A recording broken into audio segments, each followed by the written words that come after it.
Baxter. Imagine the potential for disaster if even one batch was infected and distributed to thousands, if not hundreds of thousands of people, who would not only become ill themselves but also act as incubators of a new, more lethal virus. At the same time, the media, controlled by the organized crime syndicate, would so explain the story as to suggest that the deaths came from a naturally occurring virulent virus and the deaths happened in spite of the injections. Vaccinations are needed to upgrade the swine flu bridge virus to the more lethal bird flu virus. If the international crime syndicate is to achieve its goal of a drastic reduction in the world population with a parallel consolidation of geopolitical power, there is evidence the bioweapons programs are international in scope, with funding coming from the U.S. government, WHO, the UN, and also banks. There are reasonable grounds for believing there are financial and social connections with the incoming administration as Baxter because its executives are based near Chicago, the political base of President Obama, and Baxter has contributed to political parties. It is clear that Baxter stands to benefit financially from the outbreak of a pandemic through a contaminated season influenza vaccine in late 2009, and that the shareholders will profit directly from this boost. It has been reported that President Obama holds shares in Baxter. Certainly, Baxter is guaranteed substantial direct profits from their triggering a bird flu pandemic, from their contract sealed in 2006 with the Austrian Health Ministry, led by then Health Minister Maria Roch-Kallett, to supply 16 million vaccine shots in the event of a bird flu pandemic being declared in Austria alone.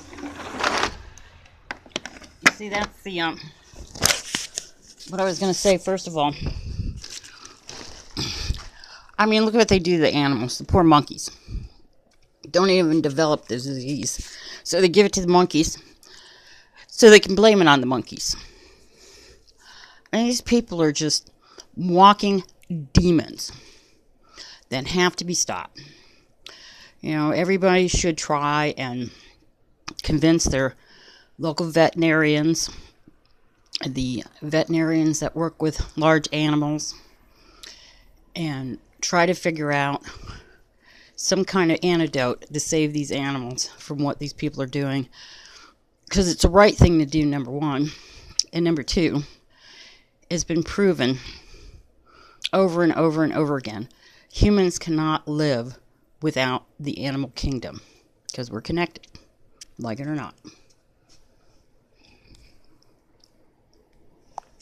38. Baxter also has the contract to supply the swine flu vaccine for the Austrian government in spite of its role in releasing pandemic material this winter. Baxter has contracts with WHO to supply huge quantities of vaccines. However, upfront profits from sales of vaccines are just one part of the profit that the organized corporate crime syndicate, comprised also of banks, will obtain, as mentioned. If millions, if not billions, of people were to die as a result of a pandemic virus and/or contaminated inoculations, then their assets, their savings, their houses, apartments, farms and companies would be easy to acquire by a crime syndicate that has infiltrated and annexed key government offices. Baxter officers in Austria. 2 Baxter officers associated with Baxter's Austria location where the 72 kilos of pandemic bird flu was released are Noel Barrett and Hartmut Ehrlich. Barrett and Ehrlich were part of the Baxter H5N1 pandemic influenza vaccine clinical study team that published a clinical trial of a whole virus H5N1 vaccine-derived cell culture. The vaccine was called Selvapen. Dr. Noel Barrett, Vice President, Global R&D Vaccines. Baxter AG. Dr. Barrett is Vice President R&D Vaccines in the Bioscience Division of Baxter Healthcare. He received his Ph.D. in Virology at Trinity College, Dublin in 1979 and subsequently held a post-doctoral fellowship for 4 years at the University of Würzburg in Germany. He is presently responsible for overseeing the development of a range of viral and bacterial vaccines vaccines. Here is an audio interview with Noel Barrett about the vaccine-making industry's efforts to combat the bird flu around the world. Of course, Barrett, Baxter and the rest of the vaccine industry would love nothing more than for a bird flu outbreak to occur. Alan Watt points out that the current flu scare is just another example of how we truly live in an age of crisis creation. It's not just to control the public via problem reaction solution. Crisis creation is also a great way to make huge profits. Fear has always been a fantastic sales mechanism for the elite. The current flu hype and panic means fantastic business for Baxter, and they're already cashing in on millions and millions of taxpayer dollars. Barrett is a member of the World Vaccine Council and spoke at the Council's 2006 conference in Lyon, France, which took place from October 9-11, 2006. What is it about the dates 9 and 11 and this globalist cabal? It's like an Illuminati gang sign they can't stop flashing down through history. I guess it's also just a coincidence that the swine flu outbreak of 2009 occurred 91 years after the 1918 pandemic. Part of the program for the conference at Lyon included the topic of avian flu and influenza, the real situation, and Dr. Barrett gave a presentation on the topic of the development of a varocell-derived candidate H5N1 vaccine. Varocell technology allows Baxter to produce vaccines much.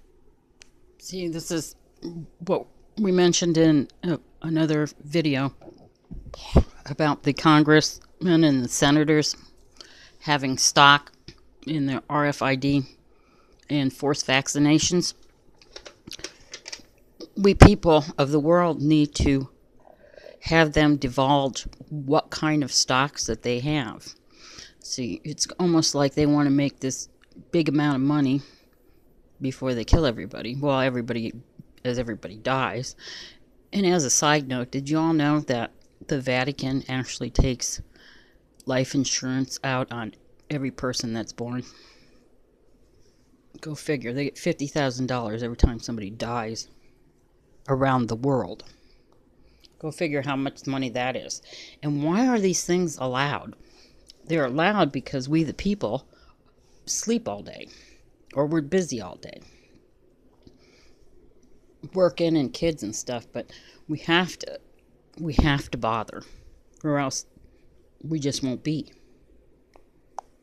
39. Faster than the traditional egg-based process which uses putrid chicken eggs to grow the viral culture. With varocell technology, viruses are placed in large fermenting tanks with chemicals, heavy metals, accelerants, and pulverized monkey kidneys. By not relying on the old system of using millions of eggs to make flu vaccines, Baxter claims it can cut vaccine production time in half to as little as 12 weeks. It's also interesting to note that the WHO countered Drive Gibbs's claim that the flu probably came from a laboratory by disputing that there is enough evidence of the traditional egg-based laboratory process. Newsflash for the WHO: Baxter's varocell technology doesn't require any eggs. Dr. Hartmut Ehrlich, Vice President for Global Clinical Research and Development, Baxter scientist since 1995. Hartmut Ehrlich is a hemophilia specialist who began at Baxter in 1995.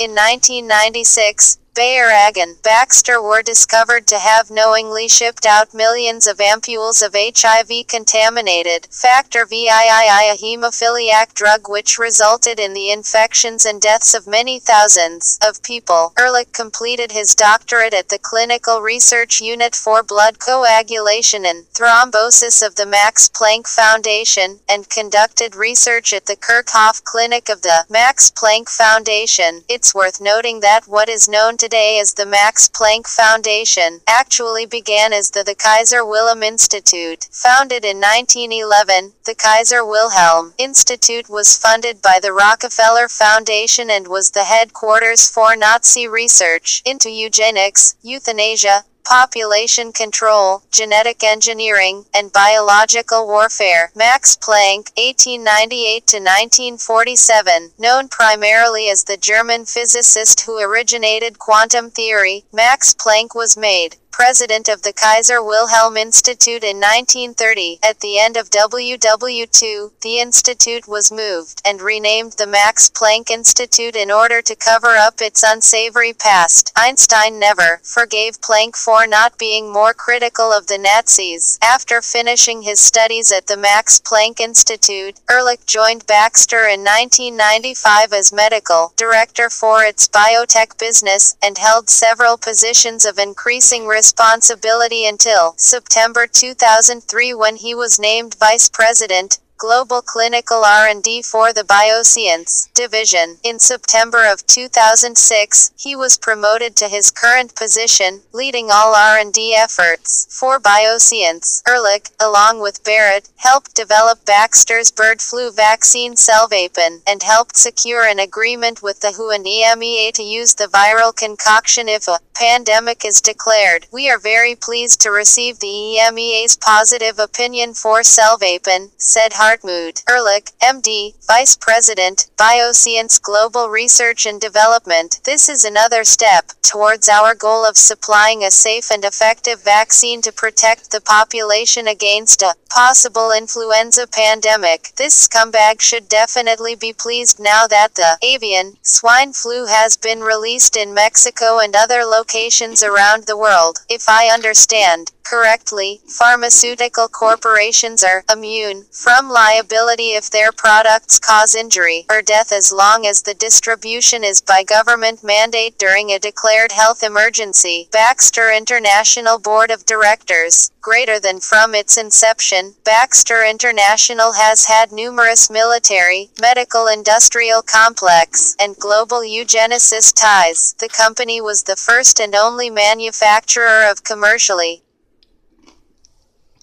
Yeah, it's like John F. Kennedy said, and I'm paraphrasing, the evil are rewarded and promoted instead of charged with the crimes.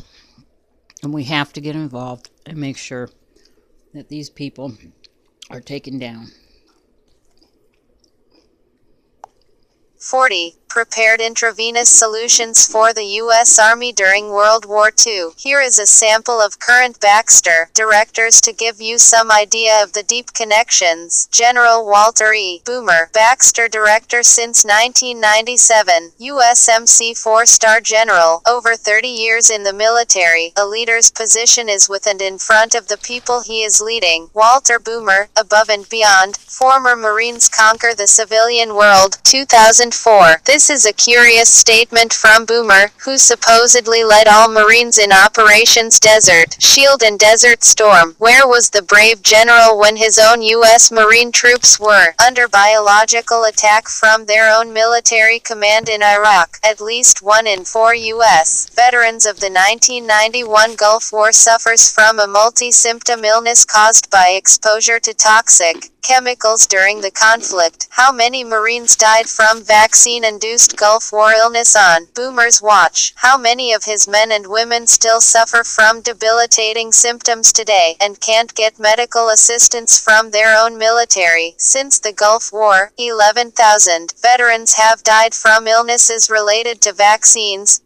and chemical weapons. I don't see Boomer exactly standing with and in front of his people when it comes to biological warfare and cold-blooded treason. Should we civilians also entrust our lives to this traitorous bastard, much less believe anything that his cronies at Baxter or the criminals in government tell us about the current flu outbreak or their proposed vaccines? Hell no. Wayne T. Hochmeyer, Baxter director since 2007, U.S. Army Special Forces, entomology degree, malaria specialist, chair, immunology department, Walter Reed Army Institute of Research, 1980 to 1986, founder, President and CEO of MedImmune, a flu vaccine technology company, 1988 to 2000. Here is an excerpt from Hochmeyer's biography. After 3 months in his first job at Dow Chemical Co. in Michigan, he was commissioned in the Army, and, following airborne and special forces training, was sent to Vietnam in 1968 with the 5th Special